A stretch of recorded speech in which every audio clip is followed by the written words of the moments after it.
এই মুহূর্তে আমরা রয়েছি ভারত বাংলাদেশ বর্ডার, যেটা কিনা কোচবিহারের চ্যাংরাবান্ধা অবস্থিত। সেই জায়গা থেকেই আমরা জানি যে কয়েকদিন থেকেই যে উত্তাল ছিল ছাত্র আন্দোলনে বাংলাদেশ, তার ফলস্বরূপ কিন্তু বর্তমানে যে সরকার, সেই সরকার কিন্তু এখন আর নেই। এখন এই মুহূর্তে সেই জায়গায় যে অস্থিরতার পরিস্থিতি সৃষ্টি হয়েছে, তার জন্য কিন্তু আমরা দেখতে পাচ্ছি যে বাংলাদেশ থেকে প্রচুর লোক কিন্তু ইতিমধ্যেই যারা ভারতের বাসিন্দা তারা আসতে শুরু করেছে। এই জায়গায় দাঁড়িয়ে আমরা দেখতে পেলাম যে একজন ভারতীয় যে কিনা বাংলাদেশ থেকে এসছেন, তাকে কীভাবে অত্যাচার করা হয়েছে। তার গলার চেন ছিঁড়ে নেওয়া হয়েছে, তার গাড়িতে আগুন ধরে দেওয়ার কথা বলা হয়েছে, তাকে চড় মারা হয়েছে এবং সেই পরিস্থিতিতে তিনি কোনো মতে ভারতে এসে পৌঁছেছেন। সেই ছবি কিন্তু আমরা দেখাবো আমাদের ABN 24/7-এর পর্দায়। বুঝলেন, বাংলাদেশ থেকে ফিরলেন, মানে কি পরিস্থিতি দেখলেন? বাংলাদেশে আসলে আমি রাজনীতির বিষয়ে খুব কম জানি, তো হ্যাঁ ওই বিষয়গুলো আমি জানি না। এমনি কি পরিস্থিতির মধ্যে আসতে হলো? পরিস্থিতি বলতে আসলে শুনশান রাস্তার মধ্যে গাড়ি চালিয়ে আসা, হ্যাঁ ড্রাইভাররা তো ভয় পায়, এটা খুব খারাপ সিচুয়েশন ছিল।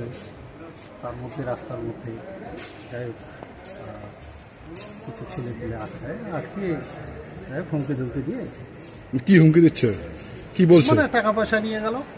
কত টাকা নিল? যাচ্ছিল এবং গলায় একটা চেন ছিল সেইটা, এবং গাড়িতে আগুন লাগাবে, আমাদের পাসপোর্ট বই ফেলে দেবে জলেতে, এইরকম একটা অবস্থা। আপনাদের কাছে কি কি নিয়েছে? আমার গলার চেন একটা নিয়েছে, তারপর ক্যাশ টাকা নিয়েছে। ক্যাশ টাকা বাসে যারা ছিল সবারটাই নিয়েছে কি?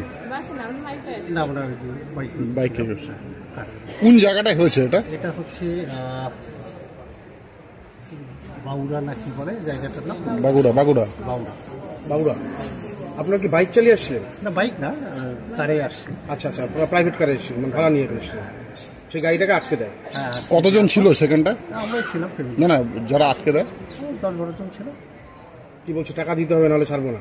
ছাড়বো না, এবং তারপরে আপনার যাই হোক 2-4টে থাপড় খাইছি আর কিছু। আচ্ছা আচ্ছা, এমনি আপনার এখানে কোথায় পদত্যাগ করেছেন, নতুন সরকার গঠন হচ্ছে, আপনি এর মধ্যেই আবার চেন্নাই যাচ্ছেন, কি পরিস্থিতির মধ্যে দিয়ে আসলেন বা কি পরিস্থিতি আছে? বলা চলে গতকালকে পরিস্থিতি একটু স্বাভাবিক ছিল না, একদম out of control. Then today আজকে হচ্ছে স্বাভাবিক, অনেকটাই ভালো। স্বাভাবিকভাবেই আমাদের বিশেষ করে সেনাবাহিনী ক্ষমতা হাতে নেওয়ার পরে একটু স্বাভাবিক পরিস্থিতি হয়েছে এবং জনগণ যে পরিস্থিতি তৈরি করছিল সেটা স্বাভাবিক হয়ে আসছে এবং আগের মতোই বলা চলে যে যেভাবে আগের মতো দেশ ছিল বা স্বাভাবিকভাবে চলছে এইভাবে চলতেছে। একটু অনেকেই বলছে যে এরপর হয়তো গণতন্ত্র থাকবে না, গণতন্ত্র কি আপনার এখন অনুভূতি বলা চলতেছে যে আসলে গণতন্ত্র থাকবে না কেন, একটা দেশের গণতন্ত্রের সাথে দেশ চলতে পারে না।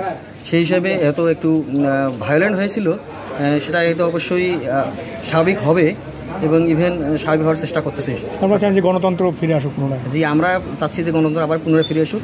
যেমন আমরা তো সাধারণ মানুষ, চাচ্ছি যে দেশ সবাই চাবে যে নিজের দেশকে উন্নতির শিখরে পৌঁছানোর করতে। কিন্তু আমরা সহিংসতা চাই না, আমরা চাই নির্বাচন, সুষ্ঠু একটা নির্বাচন হোক এবং দেশের মধ্যে আবার সুন্দরভাবে আমরা যেমন ওতপ্রোতভাবে সবাই জড়িত আছি, সবার সঙ্গে মিলেমিশে আমাদের পার্শ্ববর্তী দেশ থেকে শুরু করে এবং আমাদের যে ইন্টারন্যাশনালভাবে যা আমরা বহির্বিশ্বে যে আমাদের সম্পর্ক আছে সেই সম্পর্কটা আমাদের অক্ষত। আপনারা বর্ডার পর্যন্ত আসলেন, কোনো অসুবিধা হয়েছে?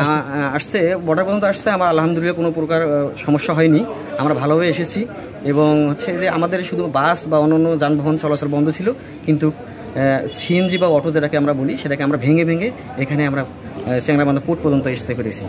ভারতে তো যাচ্ছেন ট্রিটমেন্টের জন্য বোধহয়, তারপরে এখানে কতদিন থাকবেন ট্রিটমেন্ট? আমাদের ট্রিটমেন্ট হয়তো সেকেন্ড টাইম আমরা যাচ্ছি, হয়তো ডাক্তারকে চেক আপ করেই আমরা এখান থেকে চলে আসবো। কি আশা করছেন ততদিনে পরিস্থিতি স্বাভাবিক? ততদিনে আশা করি পরিস্থিতি স্বাভাবিক হবে ইনশাল্লাহ। আমরা ওটাই চাচ্ছি যে পরিস্থিতি স্বাভাবিক হোক, জনসাধারণ তাদের যেমন কর্মব্যস্ততা ছিল যেভাবে চলছিল সেভাবে আবার স্বাভাবিক চলুক, এটাই আমরা প্রত্যাশা করি। আপনার নামটা কি? আমার নাম মোহাম্মদ মঞ্জুরুল কবির। কোথায় বাড়ি? কোথায় আপনার বাড়ি? হচ্ছে আমার রংপুর।